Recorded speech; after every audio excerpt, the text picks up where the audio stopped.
بسم الله الرحمن الرحیم. به نام خداوند بی اندازه مهربان نهایت بارش.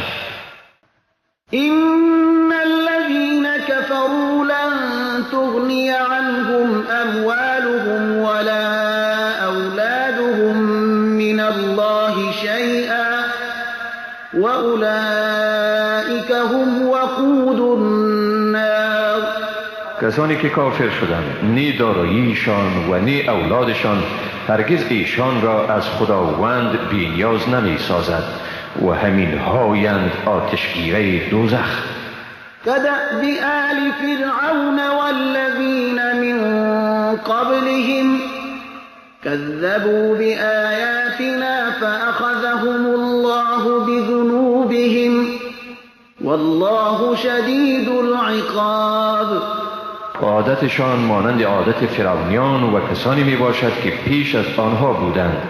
ایشان آیات ما را تکذیب کردند، پس خداوند آنها را به گناهانشان گرفت و خداوند سخت مجازات دهنده است.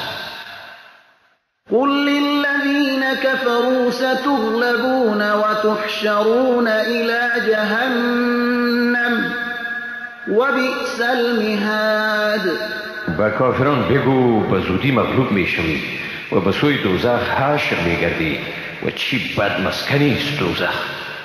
قد كان لكم آية في فئتين التقتا فئة تقاتل في سبيل الله وأخرى كافرة يرونهم مثليهم رأي العين والله يؤيد بنصره من يشاء إن في ذلك لعبرة لأولي الأبصار.